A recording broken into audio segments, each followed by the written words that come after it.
Assalamualaikum, saya Siti Farida binti Johari, nombor matrik 275193. Hari ini saya akan membentangkan mengenai permasalahan yang berlaku di dalam organisasi Jabatan Siasatan Jenayah Ibu Pejabat Polis Kontijen Selangor. Pendahuluan, isu yang diketengahkan adalah keberkesanan pengurusan sumber manusia. Pengurusan sumber manusia merupakan aspek yang penting dalam organisasi bagi memastikan kecekapan pengurusan organisasi. Bagi memastikan keberkesanan pengurusan sumber manusia adalah penting untuk meneliti pembangunan organisasi di mana ia bertindak sebagai usaha untuk meningkatkan keupayaan organisasi agar mencapai matlamat yang telah ditetapkan. Adalah menjadi tanggungjawab pihak pengurusan untuk melakukan diagnostik yang sistematik untuk menentukan punca dan mencari jalan penyelesaian yang lebih efektif. Pembangunan organisasi bertindak sebagai perancangan yang luas meliputi pengurusan atasan berserta dengan kerjasama dengan sokongan daripada ejen perubahan. Untuk memastikan keberkesanan pengurusan organisasi, mengaplikasikan pengetahuan sains tingkah laku dicadangkan berserta dengan pelaksanaan usaha jangka panjang untuk menangani masalah yang berlaku.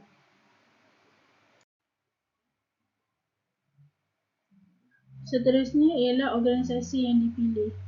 Organisasi yang dipilih adalah daripada Jabatan Siasatan Jenayah Ibu Pejabat Polis Kontijen Selangor.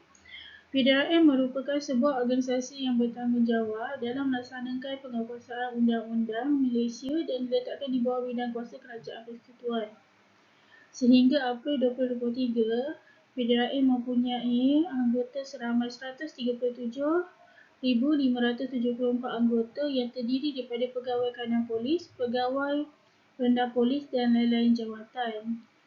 Selain itu, di Jabatan Siasatan Jenayah IPK Selangor, ia juga diterajui oleh ketua yang berpangkat SAC dan dibantu oleh 2 orang timbalan berpangkat ACP Bisikan dan Operasi serta ACP Siasatan Perundingan. Seterusnya, tujuan dan kepentingan diagnosis. Diagnosis dijalankan untuk mengumpul maklumat serta menilai prestasi organisasi dan dicadangkan pendekatan yang berkesan untuk penambahbaikan kecekapan perkhidmatan. Selain itu, diagnosis juga dijalankan adalah penting di mana ianya untuk memberi implikasi yang positif terhadap organisasi seperti PDRM di mana imej organisasi akan bertambah baik. Sekian sahaja daripada saya. Terima kasih. Selamat sejahtera, nama saya Bawatarani, anak perempuan Raja Gopalan. Nombor matrik saya 274988. Hari ini saya nak menjelaskan tentang peringkat dalam diagnosis. Pertama ialah menilai situasi semasa organisasi. Kedua ialah memberi dan mendapatkan maklumat bagi memastikan diagnosis berjalan dengan lancar. Yang ketiga ialah merancang perubahan bagi memastikan kelancaran diagnosis yang dijalankan. Yang keempat ialah memantau usaha-usaha ke arah perubahan yang ingin dilaksanakan. Yang kedua ialah saya ingin menjelaskan tentang pelaksanaan diagnosis. Pelaksanaan diagnosis boleh bahagi kepada 3 bahagian. Bahagian pertama ialah organisasi, bahagian kedua ialah pelaksanaan diagnosis terdiri daripada 3 bahagian. Yang pertama ialah organisasi. Organisasi dipengaruhi oleh faktor persekitaran dan faktor luaran. Faktor tersebut memberi pengaruh terhadap pencapaian matlamat organisasi.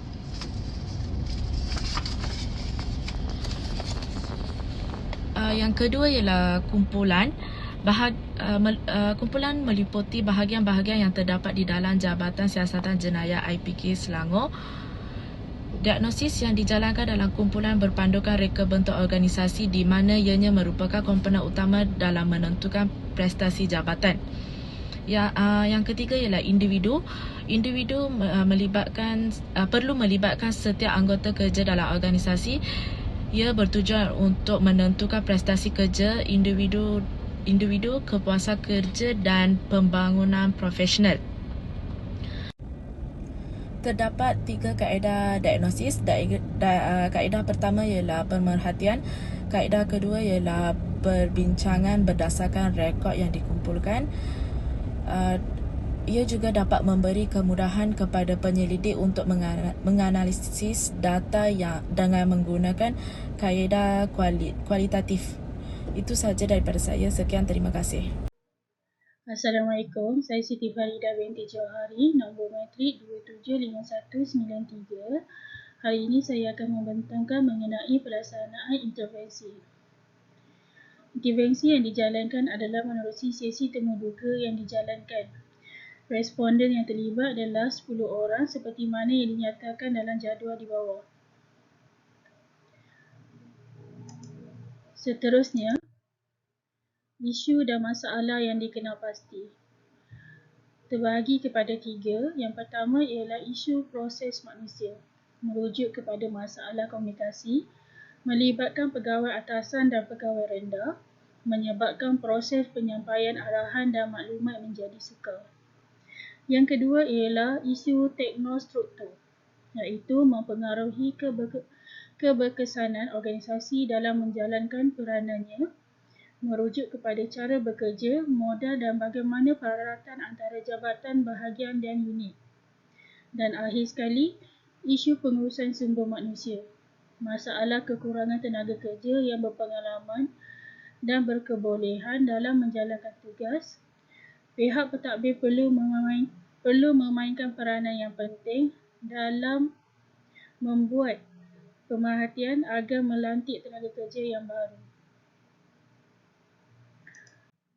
Seterusnya, intervensi perubahan yang dicadangkan. Terdapat 4 intervensi. Yang pertama ialah intervensi strategi, iaitu merangkumi bengkel perancangan strategi, bertujuan untuk mengkaji rasional perancangan organisasi di mana matlamat adalah untuk memajukan serta menjayakan kepimpinan sebagai agensi perkhidmatan awam yang disegani. Yang kedua ialah intervensi teknostruktur, melibatkan perubahan kepada program yang berkaitan dengan aliran kerja serta struktur organisasi dalam jabatan. Ia juga melibatkan sumber manusia, modal dan teknikal. Yang ketiga ialah intervensi proses manusia, iaitu merujuk kepada kerja berpasukan di mana ia dapat meningkatkan pelibatan individu di tempat kerja, efektif untuk meningkatkan prestasi dan rasa kemasyarakatan dalam kalangan anggota kerja. Dan akhir sekali, intervensi sumber manusia dilaksanakan menerusi aktiviti pengambilan, latihan dan pembangunan di mana ianya dapat meningkatkan kepuasan kerja. Sekian sahaja daripada saya. Terima kasih. Assalamualaikum warahmatullahi wabarakatuh. Saya Ahmad Jumaat bin Azhar, nombor matrik 275234. Saya akan menerangkan tentang cadangan intervensi perubahan, langkah-langkah pelaksanaan intervensi perubahan dan juga halangan perubahan. Cadangan intervensi perubahan menjadi keperluan untuk membentuk kerjasama yang erat antara pegawai kanan dan pegawai rendah agar mereka dapat menggembling tenaga dalam memastikan peningkatan organisasi. Dalam konteks ini, adalah penting untuk memiliki pengetahuan dan kemahiran yang berkaitan agar dapat diaplikasikan bagi tujuan pembangunan organisasi. PDRM merupakan sebuah organisasi dan badan yang bertanggungjawab untuk memastikan keamanan dan kesejahteraan masyarakat berikutan oleh kepentingan organisasi PDRM.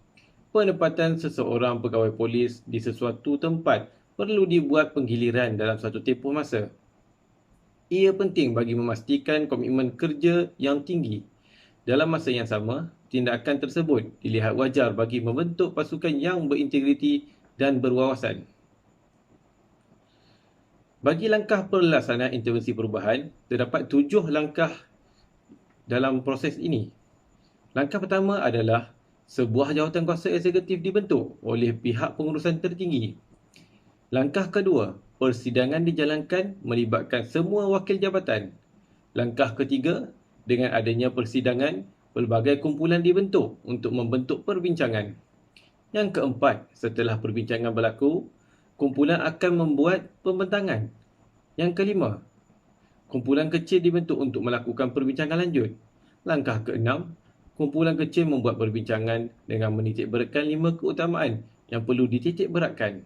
Dan langkah terakhir iaitu langkah ketujuh. Jawatan kuasa eksekutif membuat keputusan mengenai perkara yang dipersetujui dalam mesyuarat. Halangan-halangan dalam perubahan. Terdapat beberapa halangan yang bagi melakukan perubahan ini, iaitu perubahan yang melibatkan penyusunan semula organisasi di mana berlakunya rombakan dari segi fungsi serta terma rujukan jawatan di mana ianya memberi pengaruh terhadap jawatan, kuasa serta beban kerja. Perubahan yang menyebabkan individu tergugat dari segi kedudukan mereka. Sebagai contoh, perubahan yang menyebabkan anggota kerja berkemungkinan gagal dalam melaksanakan peranan mereka dengan baik. Perubahan yang memerlukan peruntukan perbelanjaan yang besar di mana ianya cenderung menyebabkan hasil yang tidak pasti. Ianya dilihat tidak relevan berikutan oleh kos yang sangat besar yang telah dibelanjakan. Dan yang terakhir, terdapat individu maupun kumpulan yang menentang perubahan yang ingin dilakukan walaupun mereka sedar akan keperluan perubahan tersebut bagi penambahbaikan yang berlaku. Sekian, terima kasih.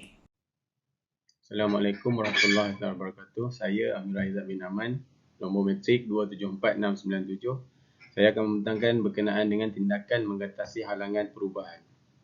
Yang pertama, membentuk gabungan penyokong yang berpengaruh di mana mereka dapat memastikan perubahan yang dapat dilaksanakan. Kedua, membentuk komitmen yang lebih luas bagi merealisasikan perubahan di mana ianya berupaya untuk menggerakkan kumpulan yang mempunyai kuasa bagi melakukan perubahan.